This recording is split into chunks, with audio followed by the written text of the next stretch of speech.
"Ya ibu, mengapa kakek?" Yaitu Nabi Muhammad SAW lebih mencintai kakakku Hasan. Kakek sering mencium kakak Hasan di bibirnya, sedangkan aku, kakek hanya menciumku di leher.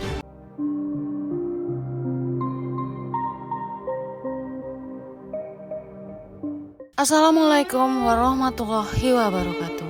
Rasulullah Shallallahu Alaihi Wasallam merupakan sosok teladan yang ideal sebagai seorang ayah. Keteladanan itu bisa diambil dari sosok Rasulullah Shallallahu Alaihi Wasallam sebagai utusan Allah. Nabi diciptakan Allah sebagai manusia yang memiliki keteladanan yang baik. Rasulullah Shallallahu Alaihi Wasallam adalah sosok ayah yang sangat penyayang, yang memberi kehangatan cinta kasih kepada anak-anaknya. Nabi Muhammad kerap mencium cucunya, yaitu Hasan. Ketika hal itu disaksikan oleh Aqra bin Habis At-Tamimi, dia langsung berkomentar, "Aku memiliki 10 anak, tak satu pun yang pernah kucium." Rasulullah lantas mengalihkan pandangannya kepada Aqra, lalu berkata, "Orang yang tidak mengasihi, tidaklah dikasihi." Hadis riwayat Bukhari.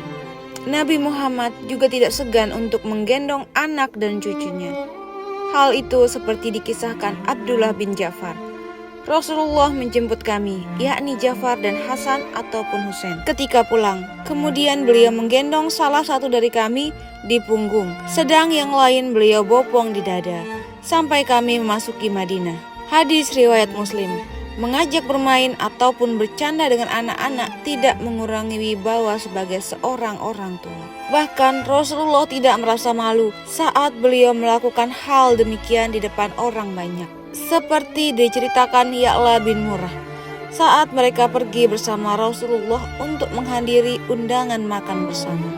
Rasulullah melihat Hasan sedang bermain di jalan.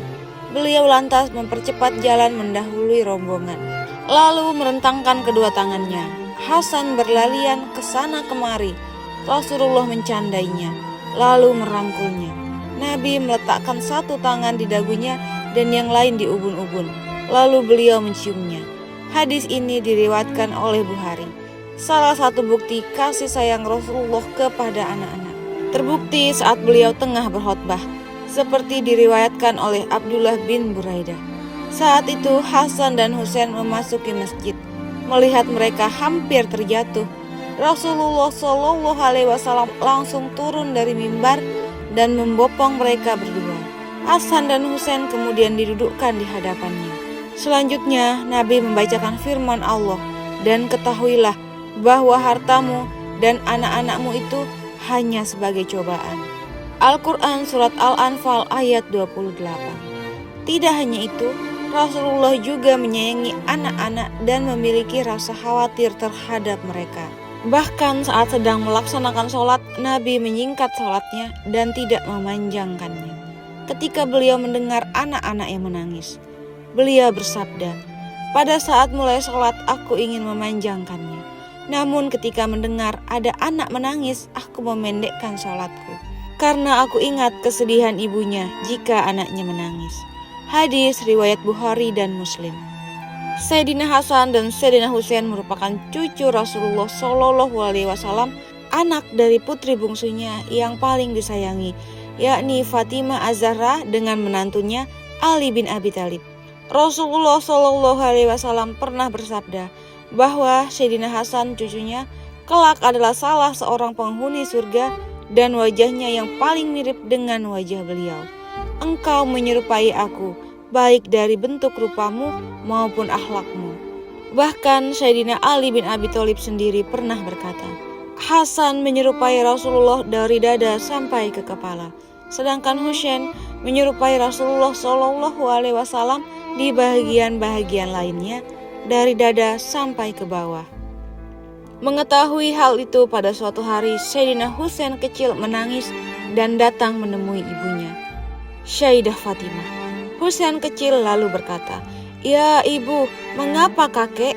Yaitu Nabi Muhammad Shallallahu Alaihi Wasallam lebih mencintai kakakku Hasan. "Mengapa engkau berbicara seperti itu, wahai anakku?" jawab Sayyidah Fatimah. Sayyidina Husain kecil lalu mengutarakan sebab kecemburuannya. "Kakek sering mencium kakak Hasan di bibirnya, sedangkan aku, Kakek hanya menciumku di leher. Kemudian Sayyidah Fatimah membawa Sayyidina Husain kecil kepada kakek mereka, Nabi kita Muhammad Shallallahu Alaihi Wasallam, dan menceritakan kecemburuan cucunya Husain. Rasulullah Shallallahu Alaihi Wasallam menatap tajam dan lama, lalu bersabda, "Wahai anakku Fatimah, Hasan selalu aku kecup bibirnya karena dia akan mati diracuni oleh seorang yang terdekatnya, dan seluruh isi perutnya akan keluar lewat mulutnya. Sedangkan engkau, yaitu Husain." Rasulullah sejurus kemudian menatap Husain kecil, cucunya, lama sekali. Beliau Rasulullah SAW tidak bisa meneruskan ucapannya dan pingsan beberapa saat. Setelah siuman, Rasulullah SAW kembali menatap tajam sambil terus menangis, berguncang dadanya. Beliau lantas berkata, "Sedangkan engkau Husain, sering aku cium di lehermu karena engkau akan syahid dengan leher terputus."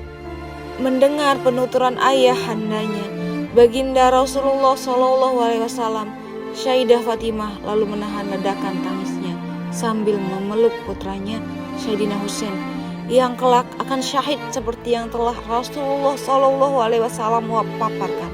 Keluarga kecil penuh cahaya surgawi itu pun pecah oleh tangisan Rasulullah SAW yang mengguncang alam semesta. Sejarah akhirnya mencatat apa yang disabdakan Rasulullah. Setelah beliau wafat, Sayyidina Husain cucu Rasulullah SAW syahid dengan kepala terputus dari tubuhnya dalam pertempuran di padang Karbala melawan pasukan Ubaidillah bin Ziyad. Ubaidillah mendapatkan tugas dari Yazid bin Muawiyah agar Sayyidina Husain mau membayat Yazid sebagai khalifah setelah Muawiyah. Dalam sebuah riwayat dikatakan bahwa pasukan Sayyidina Husain hanya berjumlah sekitar 72 orang saja, sedangkan pasukan Ubaidillah bin Ziyad yang dipimpin oleh Umar bin Sa'ad bin Abi Waqqas berjumlah 4.000 orang. Ada yang mengatakan 40.000 pasukan. Sebagai manusia biasa, bisa kita bayangkan andai kita diberitahu oleh Allah tentang takdir cara kematian kita, apakah akan kuat menerimanya? Sedangkan Rasulullah SAW saja sampai pingsan karena sudah diberitahu kronologi kematian cucu-cucunya itu. Dan inilah sedikit kisah tentang kecemburuan Sayyidina Husain kepada kakaknya Sayyidina Hasan. Waalaikumsalam warahmatullahi wabarakatuh.